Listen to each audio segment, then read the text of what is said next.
जय माता की दोस्तों, सकट चौथ पर हम सुनाएंगे आपको गणेश जी की कहानी। गणेश जी की कहानी सुनने के लिए सबसे पहले हमें तिल लेने हैं। यहाँ पर हमने तिल ले लिए हैं। आइए शुरू करते हैं गणपति बाबा यानी गणेश जी की कहानी। एक बुढ़िया थी, उसका एक बेटा था। बेटा बहुत दुखी सा रहता था। जो पैसा मिलता था उन्हें बड़ी मुश्किल से दोनों का गुजारा चलता था।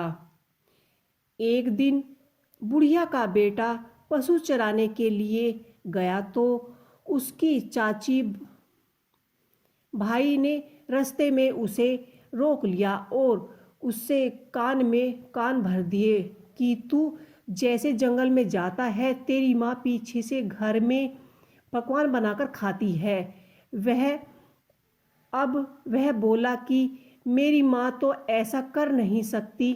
चाची ताई बोली कि अगर तेरे को विश्वास नहीं है तो तुझ टाइम डेली अपने घर जाता है, उससे पहले आकर देख लेना।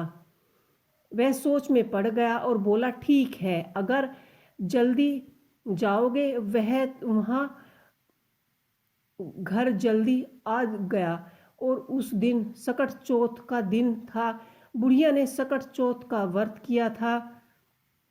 जब बेटा घर जल्दी आया तो की बेटे की माँ घर पर तिलकुट बना रही थी।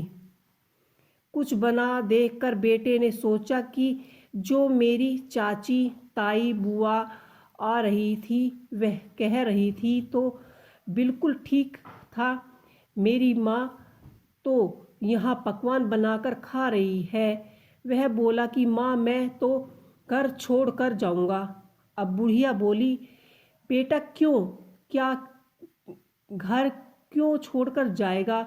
उन्होंने कहा कि माँ जब मैं घर पर से चला जाता हूँ तो मैं सारे दिन मेहनत करता हूँ, पशु चराता हूँ और तुम पीछे से पकवान बनाकर बनाकर खाती हो और ना तो मेरे लिए बचाकर आती हो और ना ही मेरे को बनाती हो, अकेली अकेली खा लेती हो। तो घर छोड़ कर ही जाऊंगा। बुढ़िया बुढ़िया बुढ़िया बोली कि बेटा तू तो सकट चौथ व्रत की तिथि, आज तो मेरी सकट चौथ का व्रत था इसलिए मैंने तिलकुट बनाया था। बेटा नहीं मना। बुढ़िया समझ गई कि यह शिकायत पढ़ा लिखा हुआ है, यह मानेगा नहीं।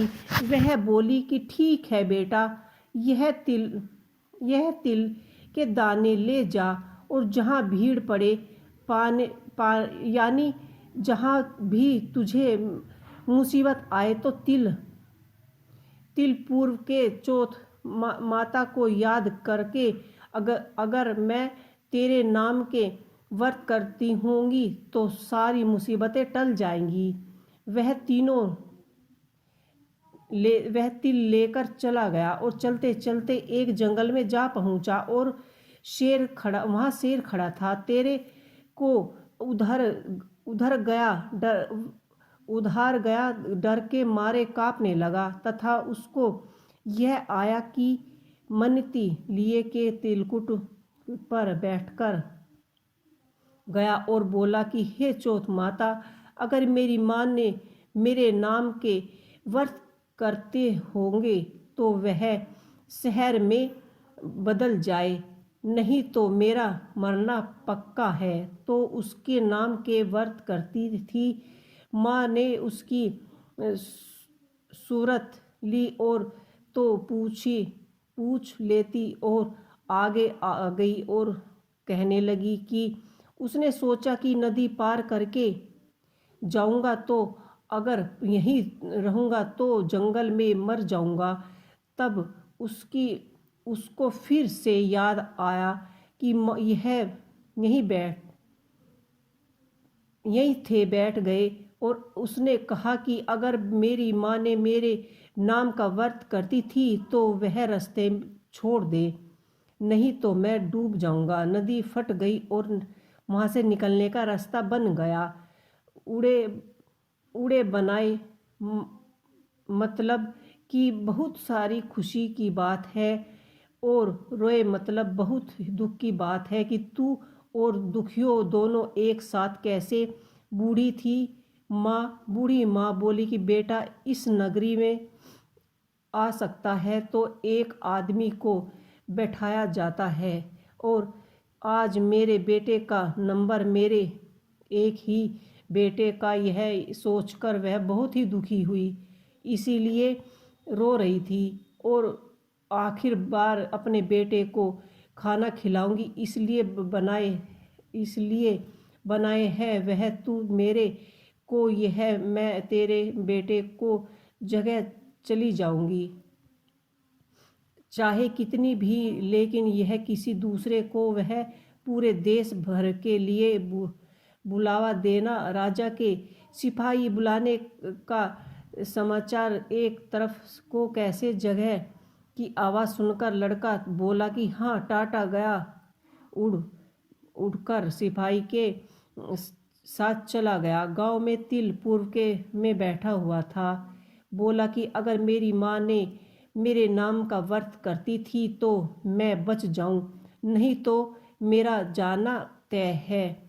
गली के बच्चे खेल रहे थे। एक बच्चे की बाल जाकर उस आओ पर लग गई, और उन्होंने ऊपर जैसे ही बाल लगी, टन से आवाज़ आई और मेरी नगरी में हल्ला मच गया कि लो प्रज्ञा सब लोग इकट्ठे हो गए, और राजा दिए गए सिपाही वहाँ आ गए, और सब बोले कि भैया तो 6 महीने से पड़ता था, अब तीसरे दिन कैसे पक आए, उतर कर देखो उसमें क्या है। सिपाही मटके उतारने लगे तो अंदर बैठी बुढ़िया का बेटा बोला कि भाई धीरे धीरे, अब मटके के अंदर से जो आवाज़ सुनी तो सारे डर गए। सिपाही तलवार बंदूक लेकर खड़े हो गए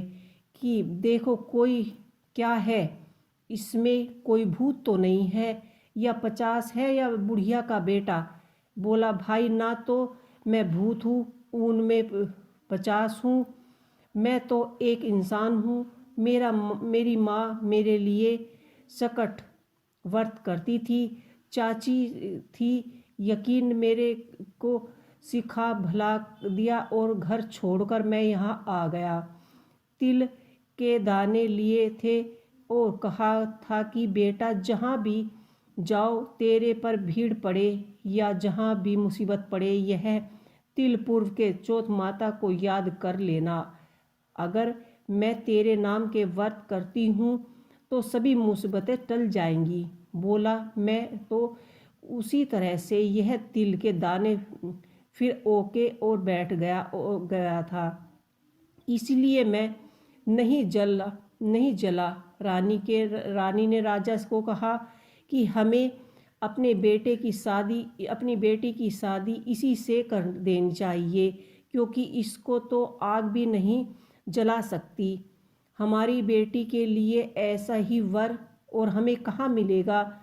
राजा को रानी का सुझाव पसंद आया और राजा ने अपनी बेटी की शादी उससे कर दी। एक दिन दोनों महल की छत पर घूमने के रहे थे तो वह बोली कि देखो मेरे देश की तरफ काले बादल छाए रहने की। बेटी बोली कि आपके विदेशगत तो फिर अपने घर चले गए। वह अपने पिता के पूछ ले हे अगले पिता से पूछ ले हैं। अब अगले दिन राजा के बेटी ने अपने पिता से बोली कि आपके जमाई अपने घर जाना चाहते हैं। राजा बोला कि बेटी यह तो बहुत अच्छी बात है, दूर जमाई लाख जमाई पर घर जमाई। तो राजा ने जाने की सारी तैयारियां कर दी और खूब सारा धन दौलत देकर घोड़े देकर बेटी को विदा कर दिया। जब गांव के नज़दीक पहुँचे तो उसने सैनिक भेज दिए कि मेरी माँ को किसी का बेटा सैनिक ने बताया कि उसका बेटा और बहू हाय रोग अंधी को चुके थे। वो बोले कि बेटा तू क्यों, गोली मारने वाले तो यहाँ बहुत है। सैनिक नहीं, उसका बेटा सच में आ गया है। यह लोहे पर पहन ली और बोली कि अगर मेरा बेटा होगा तो दूध की धार इसके मुंह में धरी जाएगी। मैं चौथ माता की कृपा से की गई। हाँ बेटा, मैं माँ के पैरों पर गिर गया और माफ़ी मांगने लगा और बुढ़िया ने अपने बेटे और बहू को गले से लगा लिया। अब खूब सारा आशीर्वाद दिया और चौथ माता जैसे बुढ़िया के साथ पहले हुए वैसे ही किसी के साथ मत होने देना। जैसे बुढ़िया के साथ बाद में हुए वैसे सबके साथ होने हो।